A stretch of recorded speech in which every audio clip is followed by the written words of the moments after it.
insidious ways that the American people have been being trapped, our system hijacked, money diverted in order to do all sorts of political mischief, is in the bonds.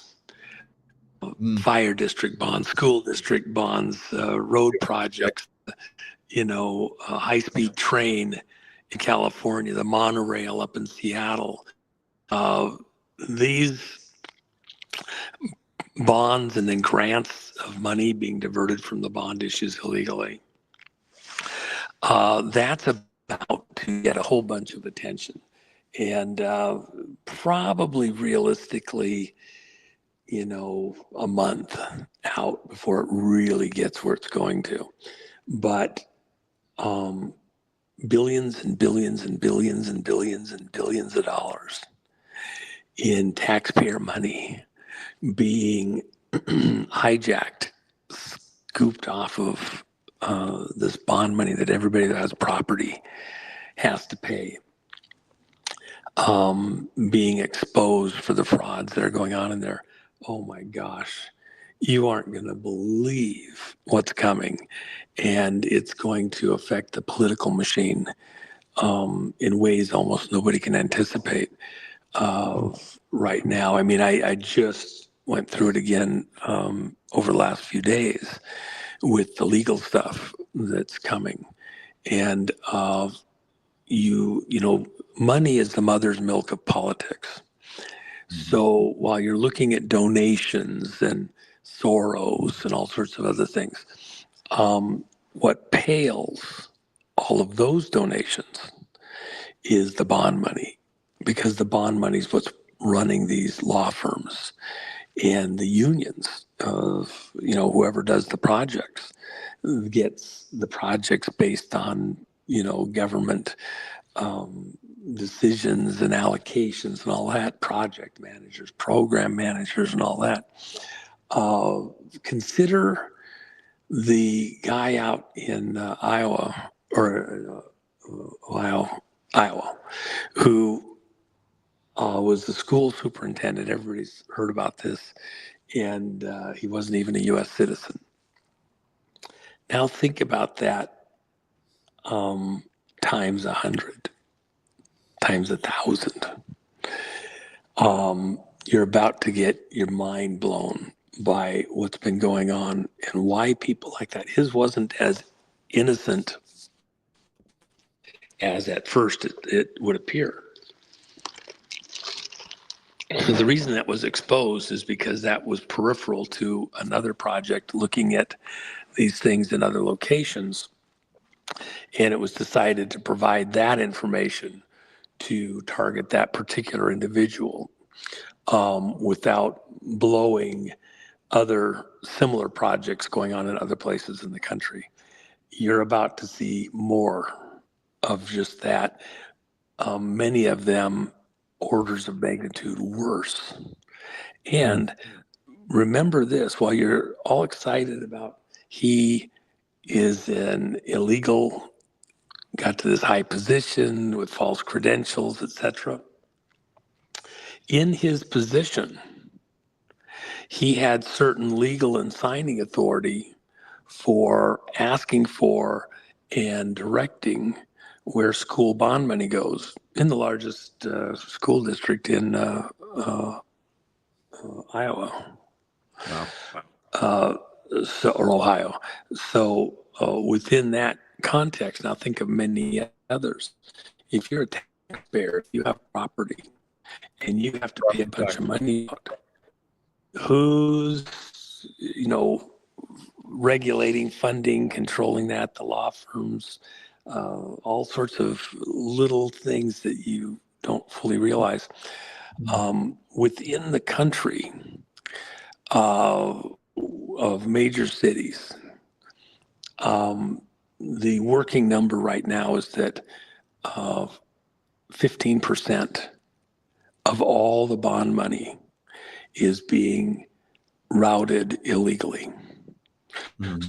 Think of trillions of dollars. There's projects going on around the country, and somebody has access 15% of that to support their legal, political ambitions. How are you going to compete with that? Okay, so that's what's coming. It's going to be epic. It's going to be it's going to be a lot of fun. So anyway, just a little tidbit for folks. Yeah, good point about the all those taxes, that we've talked about over the years that are probably going to go away. Homeowner tax, probably going to go away. Mm-hmm. Property taxes. So, well, it's a scam. If you can make that go away, think of how different your life is. It's like leeches, parasites, Mm-hmm. Externally and internally on, us as a people. Wouldn't you like to have that to spend on your kids and the other guys not have it to spend on their latest bullshit? You know, you you look at what the property taxes are. You don't own your property. You're on a long-term lease. Somebody else owns it when they have the ability to tax it away from you, and they're doing it. It's huge taxes. It's just one of many. But don't pay your property taxes. See what happens. They're faster than the IRS are to come take your property. Okay. So, attacking back on some of these legalities, some of the obligations, unfortunately, we can't fully roll back, but we can go after the people that illegally did these contracts and wrote these agreements like that, the law firms and similar, and recover some of that. And it'll take a long time, but at least we can get the kill the leech, kill the parasites, and start the process of healing. The damage is there, but we can start the process of healing. Absolutely. So I think silver, as we're seeing, is going to continue to go up. Now, I've gotten a lot of those coins. You can't see it. I have a lot of coins. Now, I'm not really a collector anymore. The last big run in silver, my collectibles didn't really do well. So I'm pretty much a guy that does 1,000 coins or bars now. But I like these coins. These coins are going to be very amazing going forward. You have a very good price on the Jennifer Mack website, and every time you put up a new coin, the Gitmo's a recent one, I just grab them. Yep. So they're the very Gitmo's, we were the U.S. Mint, and you actually have a discount. You're discounting below the U.S. Mint price, and these are far more collectible, I think, than the United States Mint coins. Well, they're what's called a proof coin, and so you can get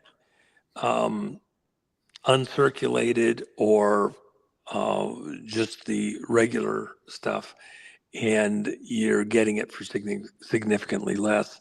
But proof coins are different, and so ours are done at that level of quality. And then we haven't printed some amazing, unbelievable amount. They're relatively thin on the production numbers. And so they'll have a certain rarity. In fact, several of the coins, I didn't even keep enough for ourselves. We had to fulfill the orders. And so I actually had to go buy some coins back from one of the people that bought quite a few to cover a couple of orders on some of them. But, and I've been, just like you said, you didn't do as well in some of the collector stuff. I think I've told your audience and other audiences, I've always tried to say, look, if you're looking for the best buy from an investment standpoint on silver, just what I call bag or junk silver, which is silver coins, pre-64, any of them, dimes, quarters, dollars, whatever, just sold by weight. Yep. It is tender for a to provide. I think is the best buy, and the only other thing, even beyond what we have, although I think there's a collector side that they will be ultimately worth quite a bit more because they're kind of fun within the stuff that Jen and I have done there. But in a pure play, gold versus silver, and even gold bars versus silver bars are similar. It's the coins. They're a known weight. They're a known purity. That's the whole point of the U.S. Mint. And then it's certified by the government to be that weight and purity. So if you're buying the coins, not for collector value, just Right. for the pure silver, you're getting the best buy moving forward. And especially with the U.S. silver coins, I think that is the right route forward. If you're out there and you're buying it, and you'll pay a premium over spot price, it's worth every penny of it. Because one thing about silver coin, for example, it you don't have to. What are you buying, a house? If you're dealing with gold, you're buying a car, or whatever. No, you probably, if you're transacting it, buying something less expensive, and food, gas, whatever, if you actually had to use it. This round, it's not so much about how you're going to use it, because we're going to come through this looking pretty good. There's going to be some drama ahead here and there, but it's not end of the world. This isn't Armageddon we're headed into. What you're trying to do is preserve your purchasing power against fiat of all types. So what it's, doesn't have any intrinsic value. It's just a stated value, the paper, whatever, and by the way, people, if paper fiat, printed dollars in any country's thing, if that's sketchy because it's not worth the paper it's printed on, what do you think digital fiat is? I get it. I understand all the Bitcoin, the digital currency that the Biden people were trying to push, all of the cryptos. But the reality is it's a perceived value. It's an agreed upon value, but it's not intrinsic. It's not like gold and silver tied to something essentially within that context immutable. And the way you have to look at gold and silver is probably the opposite of what you're trained. Silver, you mentioned just a minute ago, has gone way up in value. No, it hasn't. If you look at it correctly, the silver hasn't gone up in value. The paper required to buy the silver has gone down in value. Same with gold. And that's what the fiat is. It's a con game. So we need to be preserving our wealth. Is it a permanent